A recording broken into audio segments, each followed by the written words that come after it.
Hi everyone, welcome back to my channel. आज मैं आपके लिए now we are breaking up drama की एपिसोड नंबर 6 की स्टोरी एक्सप्लेनेशन लेकर आई हूँ।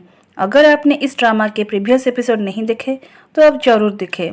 उसका लिंक आपको डिस्क्रिप्शन बॉक्स में मिल जाएगा। लाइक, कमेंट और सब्सक्राइब करना मत भूलिएगा। एपिसोड के शुरू में दिखा जाता है योंजेई जब योंग को पूछ रहा था, अगर तुम बोलोगी तुम कुछ नहीं कर सकती हो तो हम ब्रेकअप कर लेते हैं। इसके जवाब में वो बोलती है, क्या वो तुम थे? मुझे पता नहीं थी। कैसे मना करता। 10 सालों से वो फोटो को देख के उससे स्ट्रेंथ मिलती थी। इन आ योंग दोनों सेम डिजाइन लेके चीसुक के पास पहुंचते हैं। इन आ योंग के ऊपर इल्जाम लगा रही थी कि ये मेरा डिजाइन कॉपी किया है। चीसुक को ये बात थोड़ी हजम नहीं होती है। नारी और सुंजू भी ये मैटर डिस्कशन कर रहे थे। मे बी उनके डेवलपमेंट टीम में कोई है जो कि ये सब कर रहा है। ची हुंग सोयोंग को शक कर रहा था क्योंकि वो सीसीटीवी फुटेज में उसे देखा था।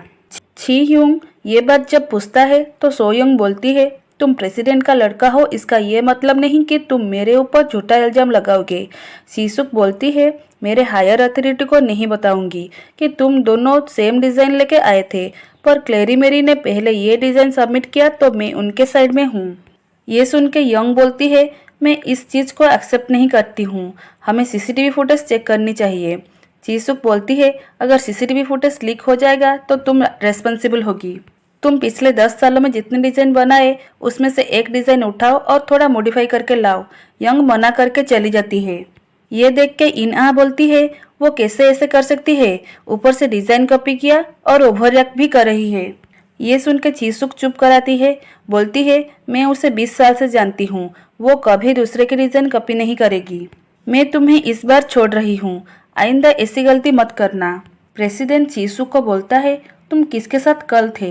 तो चीसुक बोलती है, आप तो उनके फैमिली को भी अच्छी तरह से नहीं जानते, तो मैं कैसे?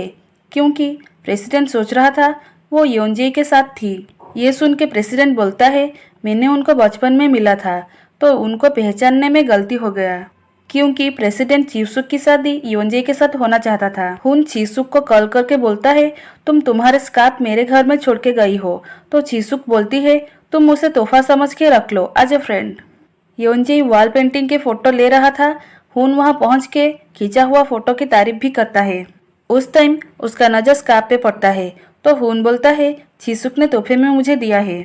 ये बोलते टाइम वो बहुत खुश नजर आ रहा था। मुझे लगता है उसके दिल में मेरे लिए फीलिंग है। योंजेई बोलता है, मे बी वो तुम्हें पसंद कर रही है। हुन बोलता है, मैं तुम्हें समझ नहीं पा रहा हूँ। तुम्हारे पास पैसे की कमी नहीं है, पर तुम बोल रही हो तुम्हें पैसे की जरूरत है। फैशन फोटोग्राफी में ज़्यादा पैसा मिलेगा, पर तुम वो काम ना करके इसे छोटा मोटा फोटो क्यों खींच रही हो? योंजेई बोलता है, क्योंकि इसमें मज़ा आ रहा है। यंग अपनी कंपनी में अकेली बैठ के योंजेई के बारे में सोच रही थी। मिसुक को उसका पति फोन करके बताता है उनके बेटी नोटबुक लेना भूल गई है। ये सुन के मिसुक बहुत चिल्लाती है। दूसरी तरफ वो अपना ऑफिस में वही लड़की को देख के मैं मीटिंग जा रहा हूँ बोल के फ़ोन रख लेता है।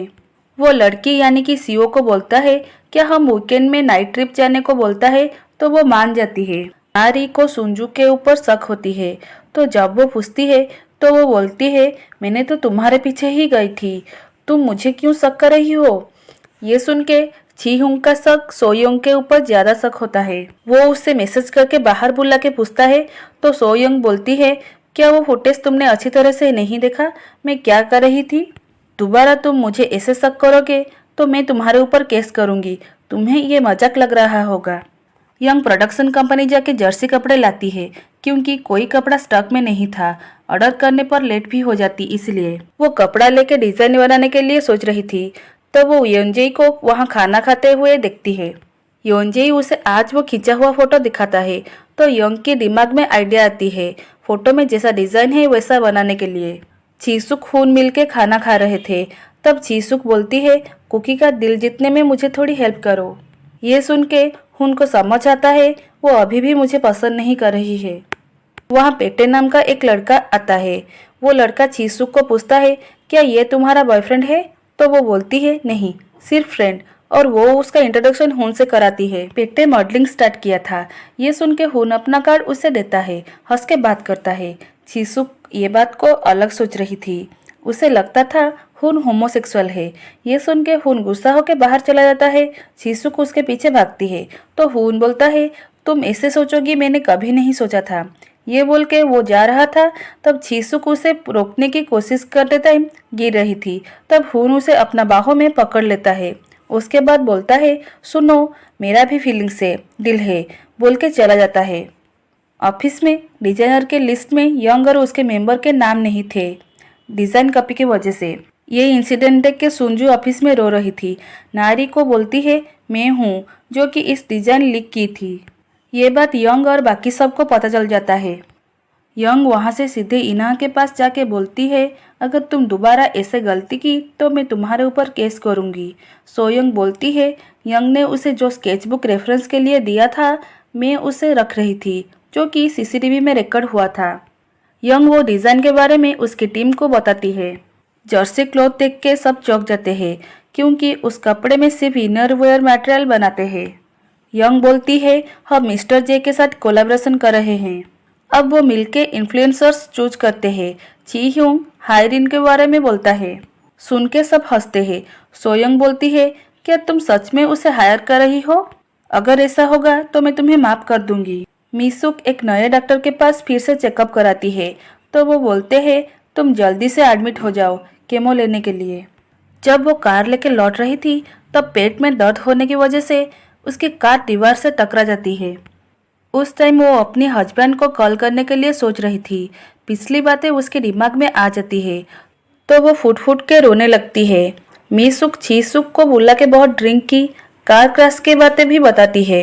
वो दोनों की बात से पता चलता है कि मीसुक, छीसुक, यंग तीनों बेस्ट फ्रेंड है। यंग सोहो को कॉल करके पूछती है, क्या तुमने मीसुक के साथ कुछ गलत किया? तो वो मना करता है। अब मीसुक बहुत ड्रिंक कर रही थी और घर जाने के लिए मना भी करती है। योनजे फोटो एडिट कर रहा था तब उसे यंग के पापा कॉल करके बुलाते हैं। वो मैसेज कॉपी पेस्ट कर नहीं पा रहे थे जो कि ट्रैवल एजेंसी मैसेज प्रूफ में रखना चाहते थे। ये बात वो यंग को नहीं पूछना चाहते थे क्योंकि उसे बताना पड़ेगा वो कितने पैसे खो दिया ट्रिप के चक्कर में। योनजे मैसेज कॉपी पेस्ट सिखा देता है। अब वो उसे उनके स्कूल के स्पोर्ट्स के फंक्शन में फोटोग्राफर की तरफ से बुलाने चाहते थे तो योनजे हाँ करता है और वो उनके और यंग के पूछने का स्टाइल को रिलेट कर रहा था। यंग से छीसुक को पता चलती है मिस्टर जे सुन का छोटा भाई है। छीसुक बोलती है, तुमने मुझे पहले क्यों नहीं बुला? ये सुन के मीसुक बोलती है, तुम उसका पीछा छोड़ो छीसुक। अब वो तीनों मिलकर सोने जाते हैं। यंग मीसुक को बोल रही थी, क्या मैं सुवान को भूल जाऊंगी? क्या हो जाएगा वो सुवान का भाई है तो? क्या जो चल रहा है मैं वहीं चलने दूँ? उसके बाद वो योंजे को कॉल करके बाहर मिलने के लिए बुलाती है तो ये सुन के योंजे खुशी में वहाँ भागता हुआ पहुँचता है। यंग उसका बात करके बोलती है, चलो हम ब्रेकअप कर लेते हैं, मुझे पता चल गया है मैं कहाँ पे हूँ। क्योंकि योंजे बोला था जब हम ब्रेकअप करेंगे इसका मतलब ये होगा हम प्यार में होंगे। यंग बोलती है, तुम मुझे पाना चाहते हो, बाद में पछताओगे तो नहीं ना? ये सुन के योंजे उसे जोर से गले लगा लेता है। यंग उनके कपड़े के फैशन शो लाइव कर रहे थे। ये बात प्रेसिडेंट को पता चलता है तो वो सुन के बहुत खुश हो गया क्योंकि लाइव स्ट्रीम के वजह से लोग प्री ऑर्डर कर रहे थे। हायरिन उसमें लीड आर्टिस्ट थी, उसकी वजह से व्यूज के साथ साथ प्री ऑर्डर की नंबर इंक्रीज हो रहा था। हायरिन को फैशन शो में लाने के लिए छी ह्यूंग उसकी शर्त में राजी हुआ था, जैसे कि वो बुलाने के 3 दिन के अंदर फ़ोन उठाना, 30 मिनट में जहाँ पहुँचने कहूँगी वहाँ पहुँचना, और ये सब 100 दिन के लिए करना पड़ेगा। ये लाइव स्ट्रीम को योजोंग भी देख रही थी। शो में हर कपड़े के डिज़ाइन अलग अलग किया गया था क्योंकि क्लेरिमेरी से अच्छा करने के लिए। योजोंग कॉल करके योंजे को पूछता है, क्या ये तुम्हारा फोटो है? तुम क्यों एग्जीबिशन ना करके उन्हें दिया? तो वो बोलता है, मैंने सोचा उन्हें प्रमोट करना अच्छा होगा। योजोंग सोवान को बोल रही थी, तुम कभी भी उसके लिए अपना फीलिंग नहीं छोड़ रहे हो। अपने माँ और फैमिली के बारे में सोचो, वो तुम्हें बर्बाद कर रही है क्योंकि मैं तुम्हें प्यार कर रही हूँ। शो के बाद योंजे तो थैंक यू मैसेज करती है तो योंजे मिस यू और सेम रिप्लाई आती है। रिप्लाई देख के योंजे जल्दी से रेडी होकर यंग के पास पहुंचता है जहां वो मिलके पार्टी कर रहे थे खुशी में। उस टाइम यंग की मोबाइल में सोवान का नंबर से कॉल आता है। यंग चौंक जाती है, बस देखती रह जाती है। अब मैसेज भी आती है जिसमें लिखा था, क्या तुम अच्छे हो? उस टाइम योंजे भी वहां पहुंच जाता है। वो मैसेज और योंजे वो यंग बस देखती रह जाती है। वहीं पर एपिसोड नंबर 6 खत्म हो जाता है।